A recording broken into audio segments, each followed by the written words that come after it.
What's up, guys? So most of my mornings are spent boxing up all the Workforit orders from the night before. So I ordered this new tape to tape up my boxes. I thought it would look way more pro. You know, you have your logo on the tape. That's pretty sweet. So it shows up, right? And I'm expecting tape, you know, sticky on the back. Put it on, close your packaging up, you're good. But I get this, I get instructions for it. And I think, well, that's strange. You don't need instructions for tape. But apparently, you do. So it comes with this, what they claim is a sponge. It looks like about a piece of cardboard. So you're supposed to get this wet, wipe the back of the tape, which will activate the adhesive, and then stick it to your box. What a pain in the dick that is. But I'll do it. I'll do it for you guys. So something tells me using a wet sponge and a lot of water in the office with all the computer equipment's a bad idea. So let's try it in the bathroom and see how this tape works. It's a crazy method here. Holy shit. Freaking sponge pops right up. It's like those dinosaurs that you get wet and they grow or whatever. Wet or adhesive. It's probably like a stamp. Stick it. Boom. Actually sticks better than I thought.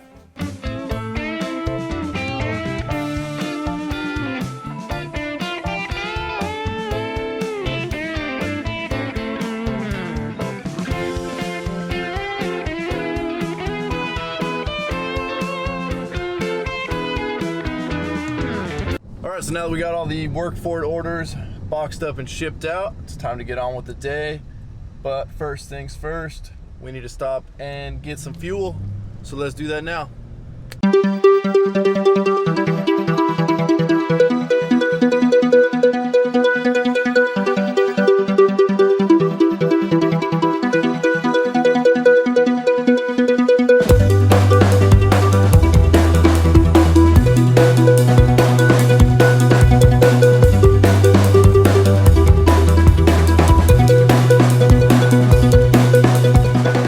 So this spot is notorious for people blocking the diesel pump, but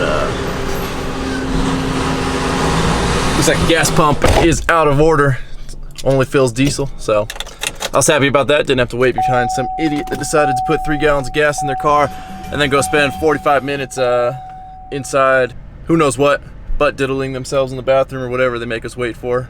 As I'm sure some of you know by now, and you've probably seen the viral picture going around, but I cannot stand when people block the diesel pump. There's 20 other pumps here. Only 2 that are diesel. Well, 1 really, but both sides of 1. And people just love to block the diesel pumps. So since we just fueled up, I think I'll hit on one of the questions I get asked the absolute most. I do a lot of live streaming. What the hell's going on here? Apparently, everybody just wants to line up at this line and stop here. Weird.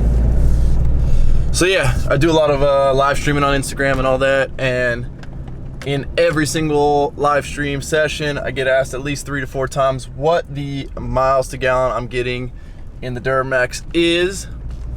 And I think a lot of people find it hard to believe when I tell them. But depending on the road conditions, if I get on a long stretch of flat highway, I can easily see as high as 26 miles a gallon. Yeah, that's with 40-inch tires and stock gearing. Now, 2 days ago, I went to a wedding about an hour and a half, 2 hours away from where I live, and the highways are plagued with some pretty steep inclines. It's real hilly, and even with that, I was averaging about 20 miles a gallon. And that's not with trying to hypermile or conserve or do any of that. I drive normally, you know, I cruise around 80 miles an hour is like kind of the average speed. So it's really doing nothing special. So obviously the next question is going to be, how do you obtain that kind of gas mileage in such a big lifted diesel truck on 40-inch tires?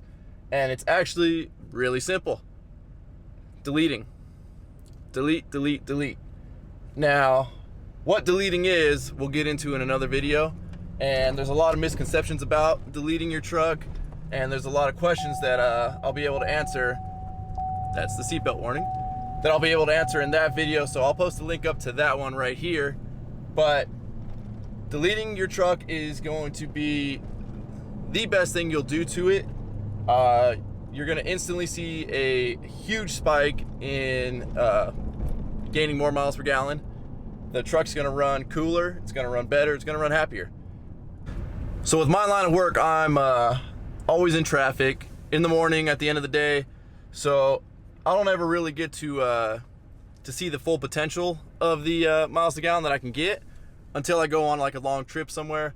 Being in stop and go traffic, it really sucks because obviously it kind of diminishes your MPGs, but even with that, you know, I could still see 14, 15, 16, 17, depending on the day and the conditions. And even at achieving 26 on you know, on the highway, I can get more out of it.